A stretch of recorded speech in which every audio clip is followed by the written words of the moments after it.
What happens when a ghost becomes a person? For 10 years, Amelia Davenport was a ghost in her own life, an invisible wife to the billionaire titan, Arthur Davenport. She was the quiet shadow at his side, the polite nod at his gallus, the woman he hadn't truly seen in a decade. But tonight, at the most exclusive party of the year, surrounded by New York's elite, the ghost is about to show everyone what she's made of. Arthur ignored his wife for the last time, and in the next few hours, she would become the only person in the room he couldn't ignore. The morning sun sliced across the Italian marble floor of the Park Avenue penthouse, illuminating dust motes dancing in the sterile, silent air. The apartment, occupying the entire 80th floor, had panoramic views of Central Park, but Amelia Davenport only ever saw the reflection of her own gilded cage. Across the vast 10-foot slab of black granite that served as a breakfast table, Arthur Davenport, her husband, was not eating. He was, as always, consuming information, his steel blue eyes scanning the Wall Street Journal on one tablet, while a Forbes article glowed on another. "Amelia," he said, not looking up. His voice was a low baritone, the kind that sealed billion-dollar deals and dismissed subordinates. "The car will be here at 7 for the Morgan Gala. Don't be late." Amelia stirred her lukewarm tea. "Good morning to you too, Arthur." He finally glanced up, his gaze flicking over her, taking in the simple cashmere lounge set, the hair pulled back, the absence of jewelry, and dismissed her just as quickly. "Wear the sapphires, the Cartier set from the Geneva trip. The Minister of Finance will be there, and I want his wife to see them." He wants her to see the jewelry, not me, Amelia thought, the familiar, cold ache settling in her chest. She was a mannequin, a walking display case for his wealth. "Of course," she murmured. Arthur's phone buzzed, a sharp, angry sound. He snatched it up. "What? No, sure, can't have that bid. I want the waterfront property. I don't care what you have to pay. Liquidate the transport stocks if you have to. Just get it done." He listened, his jaw tightening. "And find out who this AH Capital is. They've been a thorn in my side for 6 months. They outbid us on the Apex building and the biotech patent. They're too smart, too fast. Find them. I want to know everything." He snapped the phone shut and threw it on the table. He saw Amelia watching him, and a flicker of annoyance crossed his features. "What is it?" "Nothing, Arthur. Just, you seem stressed about this AH Capital." He let out a short, barking laugh. "Stressed? I'm not stressed. I'm annoyed. It's some ghost, some hedge fund brat playing with his inheritance. They're a nuisance, not a threat. You wouldn't understand the pressure, Amelia. Your days are simpler." He gestured vaguely, as if to encompass her entire life. The charity committees, the garden club, the little fund she managed.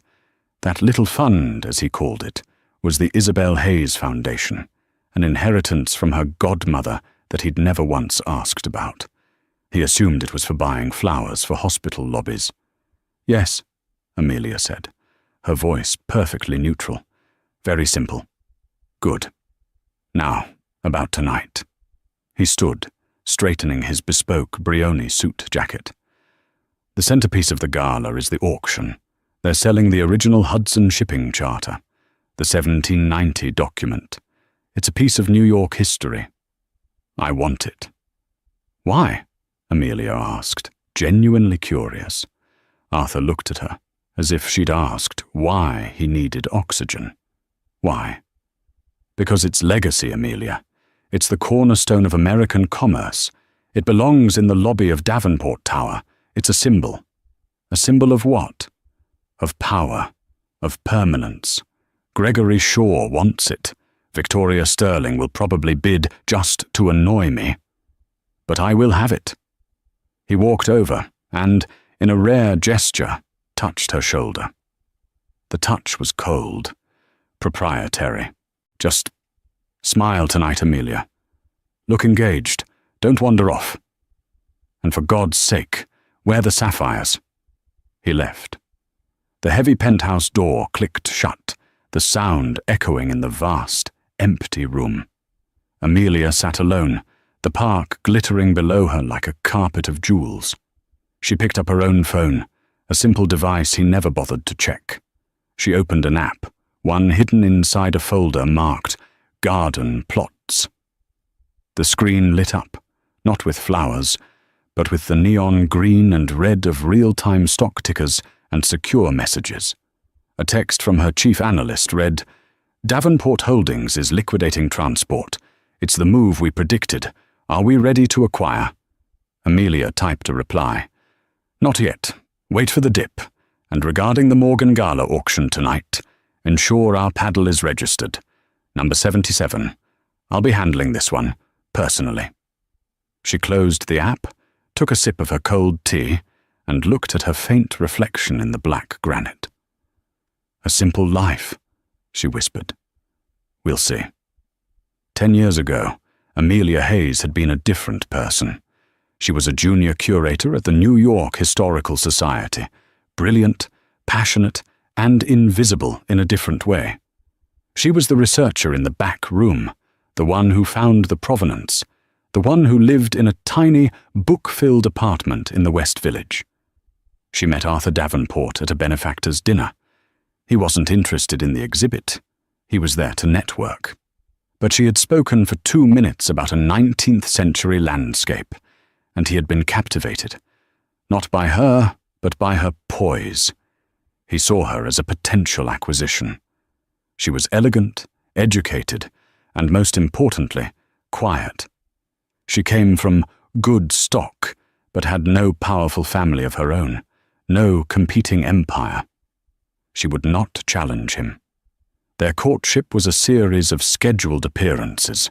Their proposal was a line item in his 5-year plan. "Amelia," he'd said over a $500 steak at Peter Luger, "we make a good team. Marrying me will provide you with a life you deserve." A platform. She, naive and tired of being overlooked, had mistaken platform for partnership. The illusion shattered within 6 months. He didn't want a partner. He wanted a possession, a first lady for his corporate kingdom. Her opinions on art were quaint. Her desire to work was unnecessary. He moved her from her beloved, cramped apartment to the sterile, high-altitude penthouse.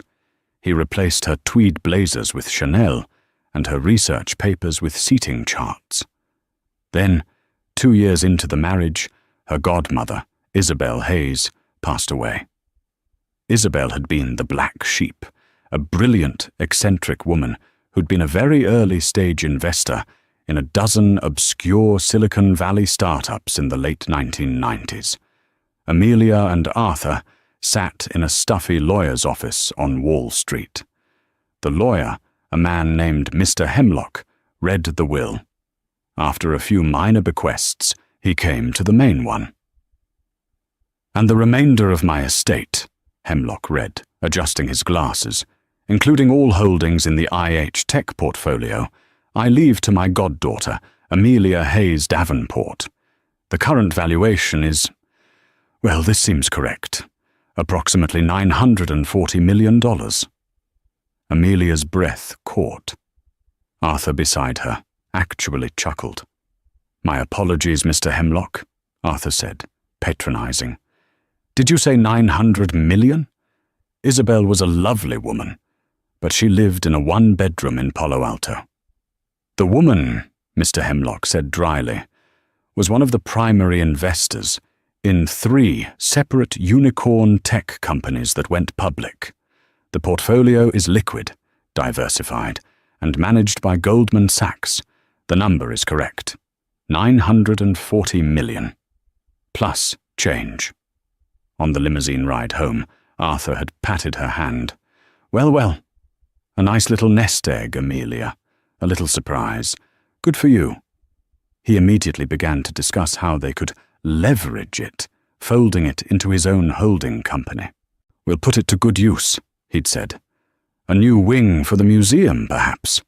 We'll put your name on it." That was the moment the ghost found her resolve. "No, Arthur," she said, her voice quiet but unyielding. "I don't think so." "What?" "It was left to me, I think. I'll manage it myself, for my little charities, as you say." He had been so stunned by her refusal that he'd simply laughed it off. "Manage it? Amelia, darling, managing a portfolio like that isn't like managing a garden party. It's blood sport. Don't worry your pretty head. Have your broker send the paperwork to my CFO." "I won't be doing that," she said. He'd been furious for a week, but his own ego was his blind spot. He truly believed she was incapable. He dismissed it, assuming she'd get bored and hand it over, or that her little fund would bleed out in a year. He never asked again. He never checked. He had no idea she'd spent the last 8 years not just managing it, but growing it. She'd done what she did best. She researched. She studied. She spent her simple days in her home office, the one he never entered, becoming an expert. She was quiet, but she was not idle. She hired the best analysts Goldman had, not under the Davenport name, but under her maiden name. She formed AH Capital.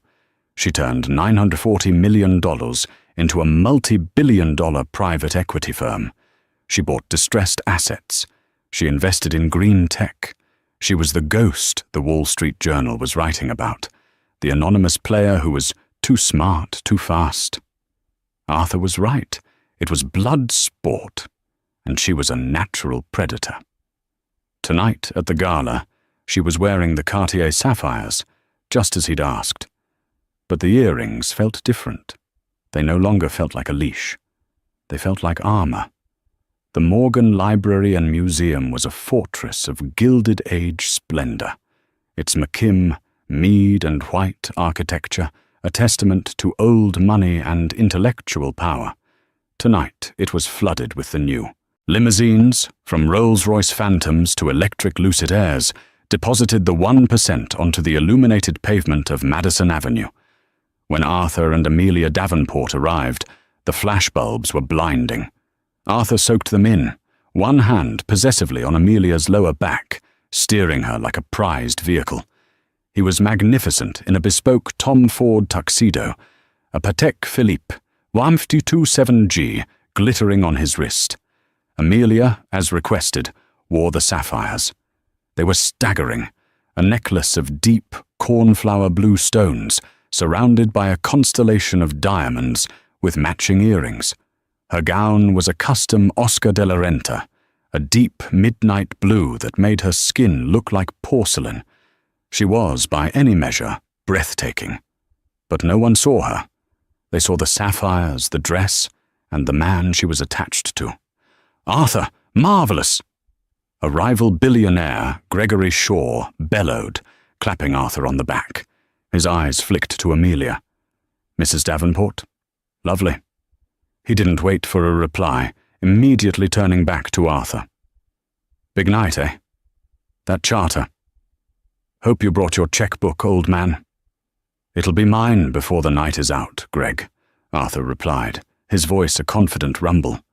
He then spotted the Minister of Finance and, with a quick squeeze of Amelia's arm, said, "Go get us some champagne. Mingle." He was gone.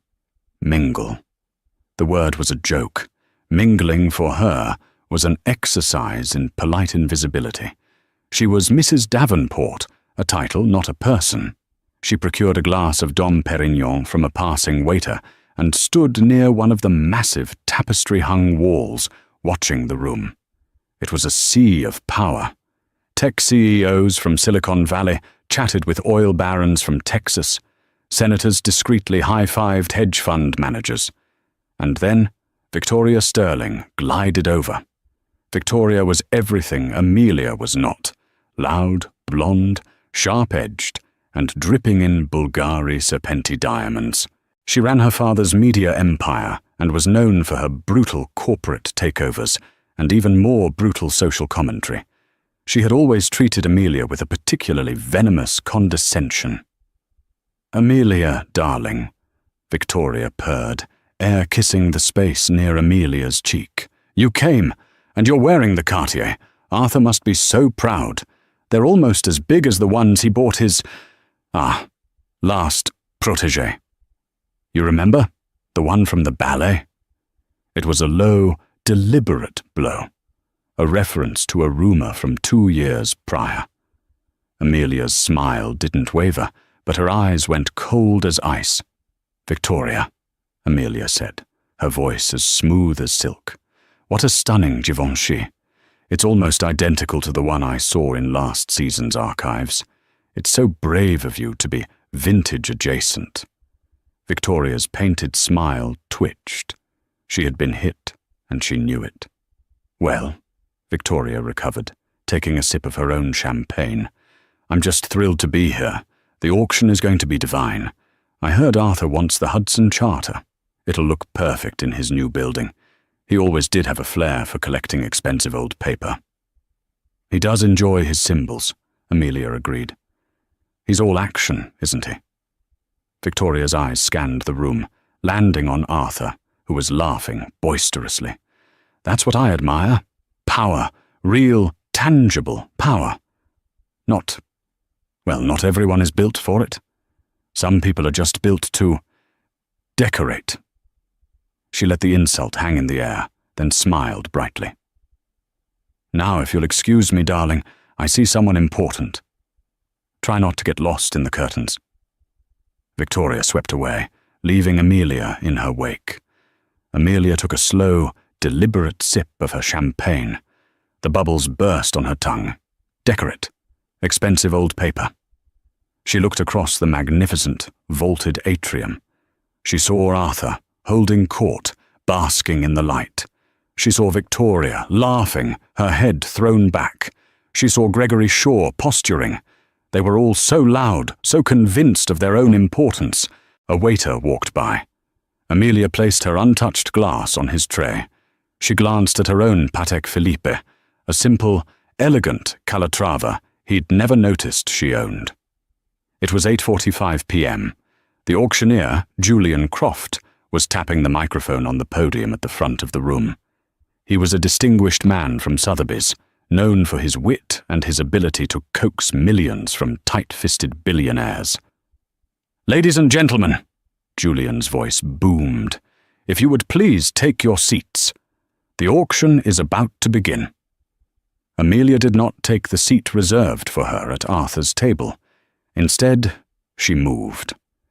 She slipped through the crowd to a small, reserved alcove table near the back of the room. It was slightly shadowed, offering a clear view of the stage, but difficult to see from the stage. Waiting on the table was a small, black lacquered sign. It read, "Reserved," and next to it, resting on the white linen, was a single, discreet bidding paddle. Number 77. The room settled into a hushed anticipation. The first few items went quickly. A week on a private island, a custom Rolls-Royce, a walk-on role in a blockbuster movie. The bids were high, the applause polite. This was the appetizer. Then Julian Croft's demeanor shifted. The lights dimmed slightly, and a single, temperature-controlled glass case was wheeled to the center of the stage. Inside, resting on dark velvet, was a single sheet of vellum, covered in elegant, faded script. "And now, ladies and gentlemen," Julian said, his voice dropping to a reverent hush, "the item we have all been waiting for. The original 1790 Hudson Shipping Company Charter. This document, this is New York. This charter, signed by Alexander Hamilton himself, financed the first trade routes that would make this city the capital of the world. It is quite simply the birth certificate of American commerce." A murmur went through the crowd. "It is a piece of history," Julian continued. "A symbol, if you will, of vision, of legacy, and of power. He looked directly at Arthur Davenport's table. "We will open the bidding for this priceless artifact at $5 million. Arthur's hand went up immediately. "$5 million, he said, his voice projecting easily across the room. "I have $5 million from Mr. Davenport," Julian acknowledged. $7 million, Gregory Shaw called out from 2 tables over. "8, snapped Victoria Sterling, flashing a brilliant, competitive smile at Arthur. She wasn't trying to win. She was trying to make him pay. $10 million, Arthur said, his voice flat, bored. He was ending this. $10 million from Mr. Davenport. Do I hear 12? Victoria, looking pleased, let it go.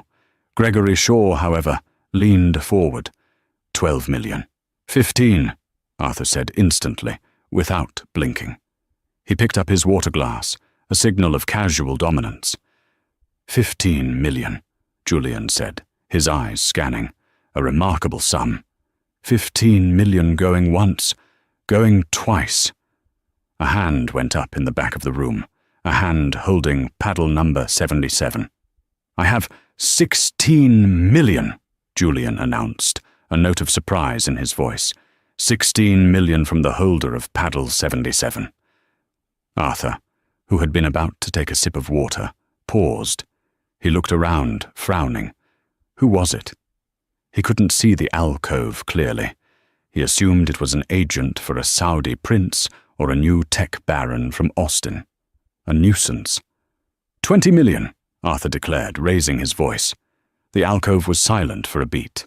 Then, paddle 77 went up again. 21 million, Julian said, his voice gaining excitement. Arthur's jaw tightened. 25, paddle 77. 26. The room was now dead quiet. This was no longer a polite auction. It was a duel. The pretense of charity was gone. This was about ego. $30 million, Arthur said, his voice like granite. He was standing now. He stared toward the back of the room, trying to pierce the shadows. Let's finish this. The entire room turned to look at the alcove. Paddle 77 rose again, slowly, deliberately. 31 million, Julian said, his voice practically singing. The bid is 31 million. Who the hell is that? Arthur hissed to his table. No one knew. 31 million. Going once. 35, Arthur roared. A collective gasp went through the room. The price was now astronomical, far beyond the document's historical value. This was purely personal. Arthur was red-faced, breathing heavily. He was the king. He would not be challenged by some ghost in the shadows. He stared, waiting for the paddle. It did not go up. A slow smile spread across Arthur's face. He had won. He had broken them. 35 million, Julian Croft said, his eyes on the alcove. Going once, going twice. The paddle went up. 36 million. Arthur looked as if he'd been slapped. You. He was speechless. Arthur, his CFO, seated beside him, whispered, That's well over the agreed valuation. Let it go. I will not, Arthur seethed. He was trapped. If he backed down now, in front of Gregory Shaw, in front of Victoria, in front of everyone, he would look weak. He was being toyed with. 40 million, Arthur said. His voice was hoarse. 40 million dollars. He had thrown down the gauntlet. He was daring them to cross it. The room held its breath. Paddle 77 went up. 41 million, Julian said, almost gently. 42, Arthur stammered. Paddle 77. 43. 44, paddle 77. 45. Arthur Davenport stood there, his hands clenched into white fists on the table. He looked at Gregory Shaw, who was watching with undisguised amusement. He looked at Victoria Sterling, whose mouth was a perfect O of shock. He was beaten. He knew it. The ghost in the shadows had deeper pockets, or bigger nerve, than he did. He slumped back into his chair, a sharp, defeated gesture. Done. The silence was deafening. Julian Croft let the moment hang, then raised his gavel. $45 million. Going once, going twice. Sold. For $45 million to the holder of paddle number 77. The room erupted in applause. Arthur sat, frozen, his face a mask of white-hot rage and humiliation. "Who is it?" he demanded to the room at large. "Who is paddle 77? The applause continued, a rolling wave of thunder in the grand hall. Arthur Davenport remained seated, his knuckles white on the table. He was a man who defined his world by winning and losing, and he had just lost, spectacularly and publicly, to an unknown. His eyes were fixed on the back of the room, on the shadowed alcove where his conqueror sat. "A new record," Julian Croft announced, beaming from the stage. "A truly historic moment for the Morgan, and a stunning show of philanthropy. The room is buzzing. Everyone wants to know. Who is this incredibly generous and decisive bidder?" Arthur pushed his chair back, ready to stand, to walk back there and confront whoever it was. He didn't care about decorum. He needed to see the face of the person who had just humiliated him. "And I have wonderful news," Julian continued, raising a hand to quiet the room. "The winning bidder is not an anonymous proxy or a foreign fund. In fact, they are someone you all know, or perhaps someone you think you know." A spotlight, bright and piercing, suddenly snapped on. It didn't point to the alcove. It pointed to the front of the stage. "Ladies and gentlemen," Julian said, "the winning bidder, the principal of the firm that just secured the Hudson Charter for $45 million, is the founder of A.H. Capital." Arthur froze. A.H. Capital. The name was a thunderclap. His secret rival, the ghost that had been thwarting his company for months. He scanned the crowd wildly. "Where are they? Show me this A.H." "Please, would you join me on stage?" Julian asked, extending a hand. And from the alcove a figure emerged. The figure moved with an unhurried, impossible grace. The spotlight followed her as she walked from the shadows, past the tables of gawking billionaires, toward the stage. It was a woman. She was wearing a midnight blue Oscar de la Renta gown.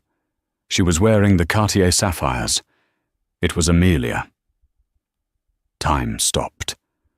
The only sound in the cavernous hall was the click of her heels on the marble floor. Victoria Sterling, who had been raising a champagne flute to her lips, froze. The glass slipped from her fingers and shattered on the floor, the sound exploding into the silence. Gregory Shaw's jaw was slack. Arthur Davenport did not move. He simply stared, his brain refusing to process the image. This was a joke, a prank. It was impossible.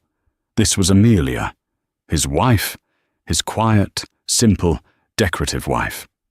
She reached the stage and took Julian Croft's offered hand, stepping up to the podium. She stood there for a moment, bathed in the white light, looking out at the sea of stunned, famous, powerful faces. She looked, for all the world, like she belonged there. Julian, clearly in on the secret and relishing the drama, handed her the microphone. "Amelia?" Arthur's voice cracked. It was a pathetic, small sound. "Amelia, what is this? What in God's name are you doing? Get off the stage!" Amelia's eyes found his across the room. She held his gaze. Her expression was not triumphant, not angry. It was calm. It was the look of a CEO about to address her board. She tapped the microphone. A soft thump echoed through the speakers. "Good evening," she said. Her voice was clear, steady, and amplified. It was the same voice she used to ask him if he wanted coffee, but now it held an authority that chilled the blood. "For 6 months," Amelia began, her voice resonating with a clarity that no one in that room had ever heard from her. "Many of you have been wondering about a new player in the market, a firm called A.H. Capital." She paused, letting the name hang in the air. Arthur was trying to stand, but his legs seemed to have forgotten how. A.H. Capital, Amelia continued, was responsible for the acquisition of the Apex building, the one Mr. Shaw. She nodded politely at Gregory, who flinched, was so certain he had secured.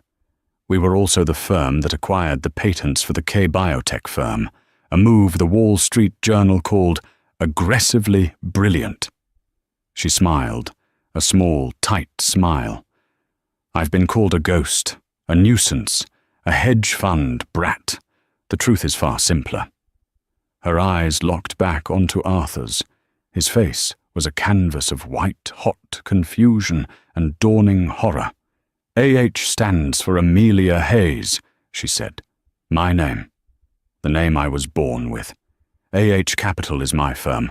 I am the principal. I am the founder. And I am the CEO. The silence in the room was absolute. It was so total that you could hear the faint hum of the air conditioning. Every eye was on Amelia, and then, like a flock of birds turning in unison, every eye swiveled to Arthur. He was exposed. His humiliation was a physical thing, a raw, gaping wound laid bare for his rivals, his friends, and his enemies to see. But how? Arthur whispered. It was all he could manage. The money. Your little fund. My little fund? Amelia's voice had a sudden, sharp edge. You mean the inheritance from my godmother Isabel? The nest egg you told me not to worry my pretty head about? The one you dismissed as flower money? She let his own words hang him. You, Arthur, taught me a valuable lesson, she said, her voice softening, which was somehow more terrifying. You taught me that in your world, you are either a shark or you are chum. You taught me that power is the only thing men like you respect. You taught me that legacy is the only game worth playing. You were so busy looking for rivals on your own level, you never, ever thought to look beside you. She walked to the glass case containing the Hudson Charter. She placed a hand on it. Arthur wanted this charter for his lobby, she announced to the crowd. A symbol, he called it. A trophy to gather dust and impress investors. He believes history is something you own. She turned back to the audience. I believe history is something you share. Which is why, she looked at Julian, who nodded.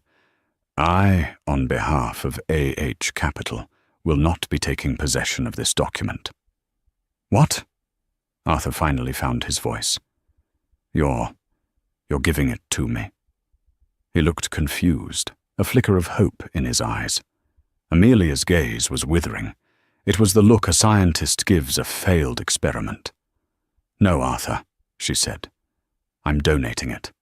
Tonight, it will be given to the New York Historical Society, where I used to work, where it can be studied, preserved, and seen by the public, where it belongs. A second wave of gasps, this one followed by a spontaneous, thunderous wave of applause. This wasn't just a power move, it was a class move. She hadn't just outbid him, she'd outclassed him. She had turned his symbol of permanence into a monument to his own irrelevance. Victoria Sterling was as white as the tablecloth. Gregory Shaw was actually smiling, a smile of pure, unadulterated respect for the woman who had just checkmated the king. Amelia looked one last time at her husband. He was no longer the Titan. He was just a man, an old, angry, and very, very small man. You see, Arthur, she said, her voice now quiet, just for him, but still carried by the microphone. You were right. My life was simple. It gave me so much time to think, to plan, to build. She set the microphone down on the podium. She nodded once to Julian Croft. Thank you all for a lovely evening, she said. And with that, Amelia Hayes Davenport, CEO of A.H. Capital, turned and walked off the stage, leaving her husband alone in the wreckage of the world he had built. Amelia did not return to the table. She did not look back.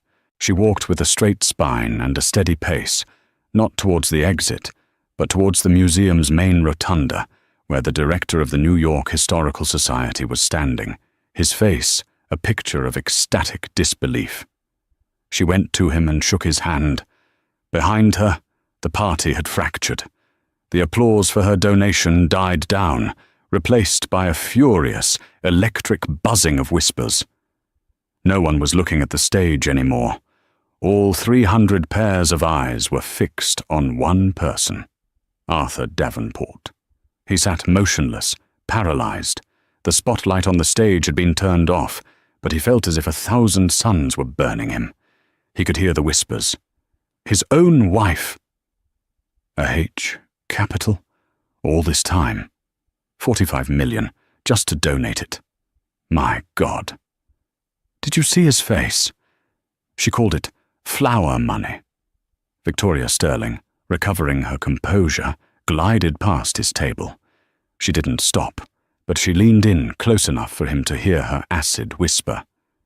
It seems, Arthur, you weren't just outbid. You were outmanaged. And at home, of all places. Gregory Shaw walked by, paused, and clapped Arthur on the shoulder. It wasn't a friendly gesture. It was a commiseration. Tough break, Davenport. Seems the real shark in your family, wasn't you? Arthur's CFO was trying to talk to him. Sir, Mr. Davenport, what are your instructions? The press is going to be a nightmare. Arthur heard nothing. He was replaying the last 10 years.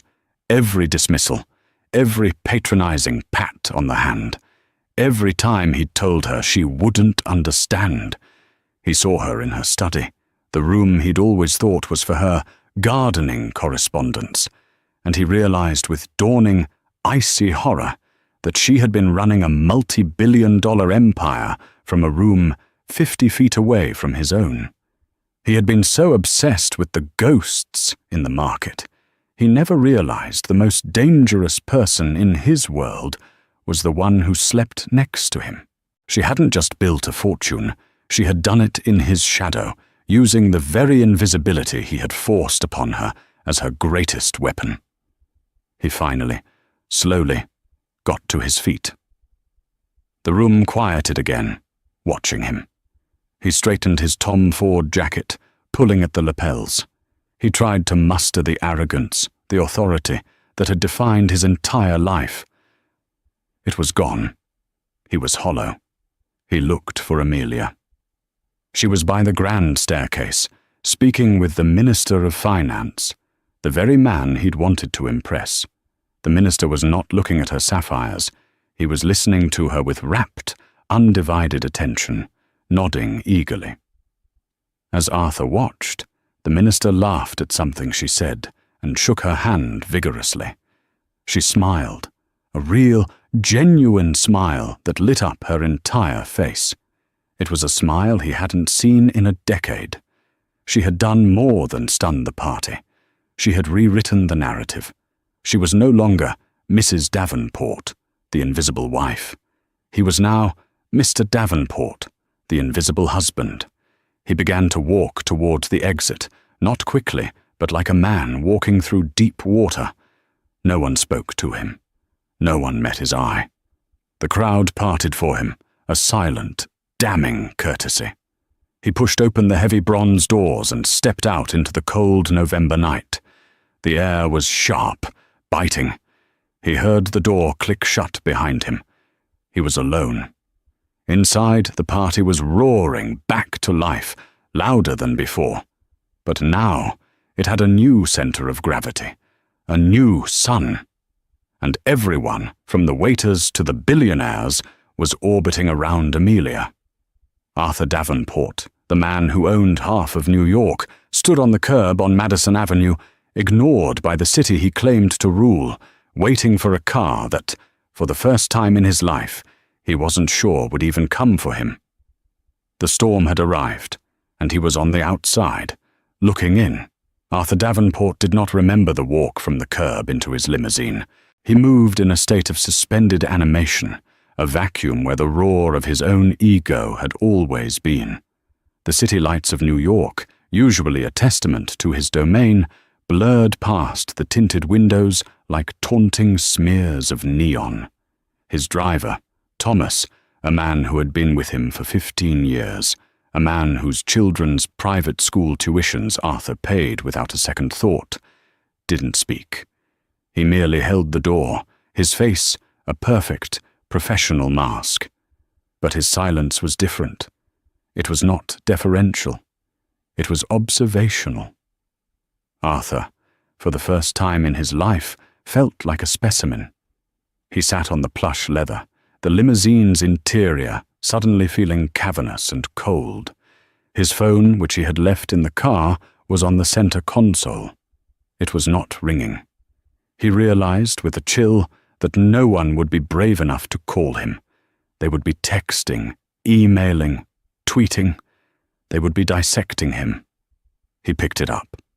The screen was a blinding cascade of notifications. Bloomberg, Reuters, the Wall Street Journal, Forbes, even the New York Post.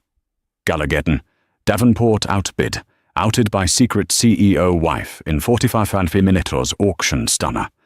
Meet Amelia Hayes, the ghost of AH Capital who haunted Wall Street, from her own penthouse.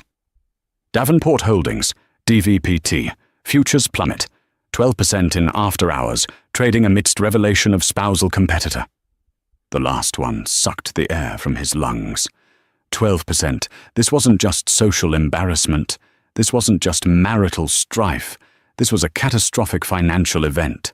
This was war. She wasn't just playing, he realized, his blood running cold. She wasn't just getting revenge. All the pieces, all the nuisances of the last 6 months clicked into place with the sickening finality of a coffin lid. AH Capital. The Apex building. He had been so sure he'd had it. The K-Biotech patents, his team had been blindsided. He remembered his conversation just that morning. They're too smart, too fast. And she had been sitting right there, stirring her tea. He thought of her question. A symbol of what? He had answered. Of power. Of permanence. He had been wrong. Tonight, the symbol was of his own spectacular, public implosion. The limousine pulled into the private, subterranean garage of his building. The doorman, Miguel, who usually greeted him with a broad smile, and "Good evening, Mr. Davenport," simply nodded, his eyes fixed on the marble floor. The humiliation was total, seeping down from the gala's stratosphere to the very foundations of his home. He rode the private elevator, the mirrored walls showing him a stranger, a pale, haggard man whose bespoke tuxedo suddenly looked like a costume, ill-fitting and absurd. The penthouse door opened with a soft whoosh. "Amelia," he called out. The apartment was dark, silent. The vast, floor-to-ceiling windows showed the glittering city, a kingdom that was no longer his. She wasn't here. Of course she wasn't. She was still at the party, her party, basking in the glow of his detonation. He stalked to the bar, his movements jerky, uncoordinated. He grabbed a crystal tumbler and the bottle of Macallan, 25. He didn't bother with ice. He poured 3 fingers, his hand shaking so violently that the liquor splashed onto the granite. He drank it in one raw, burning gulp. He paced the immense salon. He looked at her things, the art books on the coffee table, the vases of fresh peonies she always arranged, the simple life. It was all a lie. A meticulously constructed stage set for his benefit. Rage, pure and undiluted, surged through him. He went to her study, the room he never entered, the one he assumed was filled with correspondence for her little charities. The door was locked. It had never been locked. In 10 years, nothing in his house had been locked from him. This, more than the auction, more than the headlines, felt like the ultimate transgression. "My house," he seethed. "My goddamn house." He remembered a master key, one he'd had made for every door, hidden in his own office. He retrieved it and jammed it into the lock. He threw the door open, expecting to find, he didn't know, diaries, letters. He found a command center. It was not a study. It was a trading floor.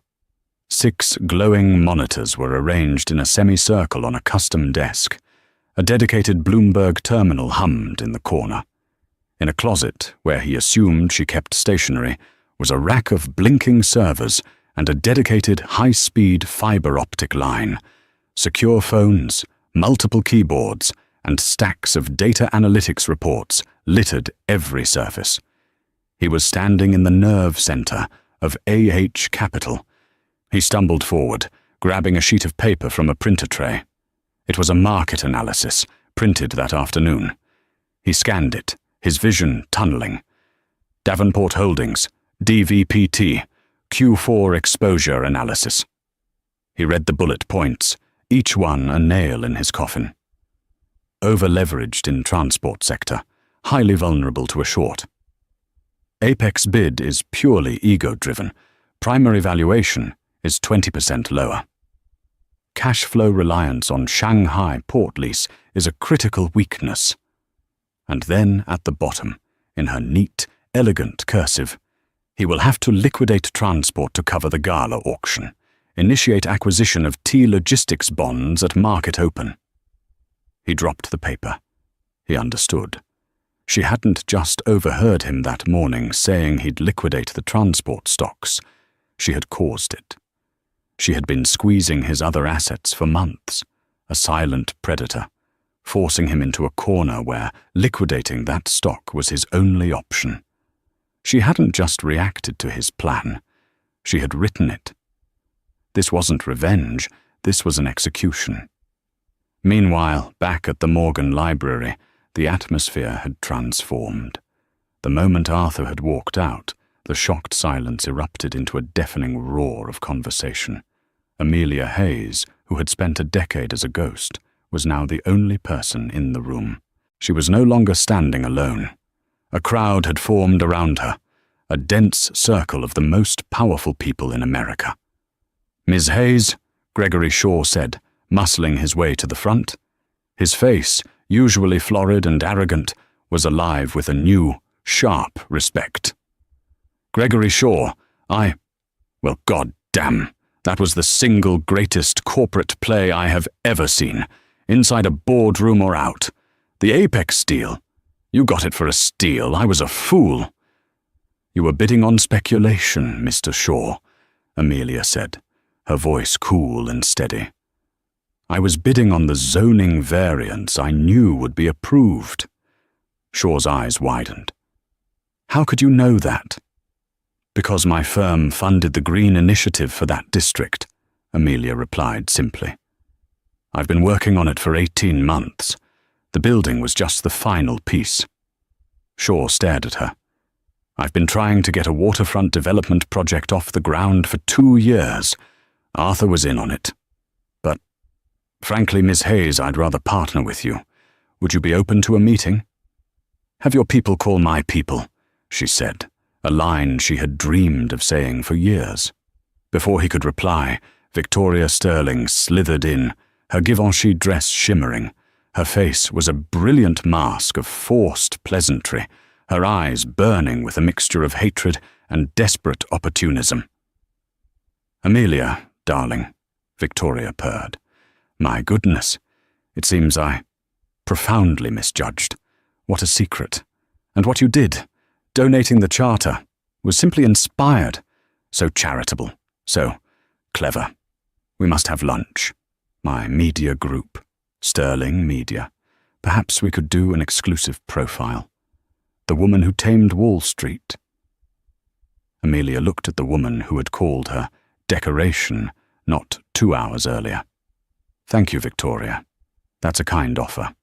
I'll have my team check my schedule. Though I'm not sure your audience is a fit for AH Capital's core business of logistics and biotech." It was a perfect, velvet-gloved dismissal. Victoria's smile twitched, but she nodded and slunk away, already calculating a new angle of attack. The Minister of Finance, Charles Kensington, circled back, his demeanour entirely changed. He was no longer a politician making small talk with a benefactor's wife. He was a statesman approaching a peer. "Ms. Hayes," he said, shaking her hand firmly. "I was not exaggerating. Your firm's work in green hydrogen is revolutionary. The administration is looking for private partners for the new federal energy initiative. Your name, AH Capital that is, was already on our shortlist. I had no idea. Well, my point is, I'd like to set a formal meeting in Washington. Next week, are you available?" "I would be honored, Mr. Minister," Amelia said. "My chief analyst will coordinate with your office tomorrow." She stood there for another hour, not as a wife, not as a socialite, but as a CEO. She took meetings. She accepted business cards. She shook hands. She was no longer a reflection of Arthur's power. She was her own center of gravity, and she could feel the entire, glittering, ruthless world of New York finance beginning to tilt, ever so slightly, on its axis to orbit her. At 1:30 a.m. she finally left the gala. She did not look for Thomas. A sleek, black Maybach S-Class, one Arthur had never seen, one that was registered to AH Capital, pulled up to the curb. Her own driver, a private security specialist, opened the door. The ride to the penthouse was quiet. She watched the same city lights Arthur had, but to her, they were not a kingdom. They were a portfolio. She rode the private elevator up, her heart beating a slow, steady, powerful rhythm. She was not afraid. She was prepared. She had run this simulation 1,000 times. She entered the apartment. The heavy door clicked shut behind her, the sound echoing in the silence. He was there. He was standing in the middle of the grand salon, silhouetted against the city. The room stank of stale whiskey. He was disheveled, his tie ripped off, his tuxedo jacket crumpled on the floor.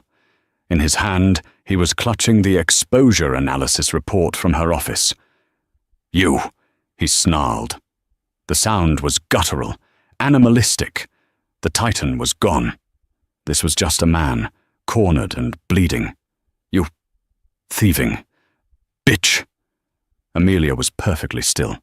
She slowly, deliberately, reached up and unclasped the Cartier sapphire necklace. The weight of it fell away. This whole time," he was shaking, pointing the crumpled paper at her. "This wasn't investing. You were attacking me, my company, my life." "Attacking? No, Arthur. That's your word," she said, her voice as clear and cold as the marble floor. She walked to the granite table and set the heavy necklace down. It landed with a loud, definitive click. "I was competing. It's the blood sport you said I wouldn't understand. Or did I misremember?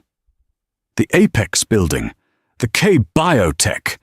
You knew I wanted those," he roared, lunging toward her, then stopping, as if held by an invisible chain. "You wanted them, yes," she said, not flinching. "But you were inefficient. You were bidding on ego, not on value. I was bidding on a 5-year plan. My investors thank you for all the press, by the way. It raised the profile of my acquisitions significantly. You humiliated me," he screamed, his face purple. "In front of everyone. My rivals. My friends. I am your husband." "My husband?" Amelia's voice dropped, and the quiet in it was more dangerous than his roar. "When exactly was I your wife, Arthur? Was I your wife when you told me to not worry my pretty head? When you sent me away to mingle like a poodle at your events? Was I your wife when you bought Victoria Sterling that Bentley? Or was I your wife when you flew your ballet protégé to Paris on the company jet?" He froze. He had no answer. He had never dreamed she knew the specifics. He thought she was too simple, too nice to notice. You didn't want a wife, she said, walking past him, her head held high. You wanted a decoration, a simple thing to hang on your arm and prove you had taste. The problem, Arthur, is that you acquired an asset without doing your due diligence. You never bothered to check its true value. He was desperate, his rage collapsing into a pathetic, wheezing panic. What now?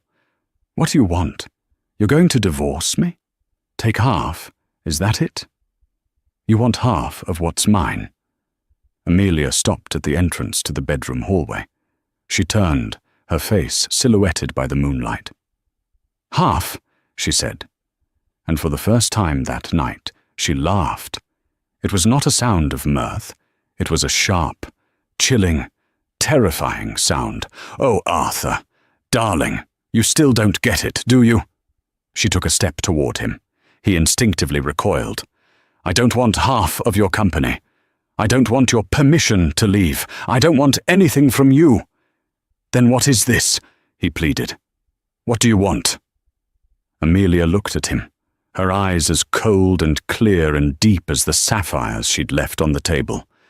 I'm not taking half, Arthur, she said, her voice a blade. I'm taking all of it. Your company is leveraged to the hilt. Your transport division is bleeding. Your primary partners are already sending me proposals. And the market opens in 9 hours. The ghost you've been so worried about. She's not a hedge fund brat. She's your wife. And this, she said, pausing to let the words land with the weight of a gavel, is a hostile takeover. She turned, walked into the master suite, and the sound of the deadbolt sliding into place was the only sound in the penthouse. It was the sound of the king being dethroned. Arthur Davenport was left alone in the vast, dark room, the dawning, soul-crushing realization finally hitting him. The party wasn't the end. It was the opening bell. He wasn't just humiliated. He was ruined. The brightest lights can cast the darkest shadows. But sometimes, the person forced to live in that shadow is the one with the most brilliant light of all. Amelia didn't just reclaim her name. She redefined her worth, proving that being underestimated is the ultimate strategic advantage. Her story is a powerful reminder that the quietest person in the room is often the most powerful. What did you think of Amelia's incredible power move? Was Arthur's public humiliation deserved? Let us know your thoughts in the comments below. We read every single one.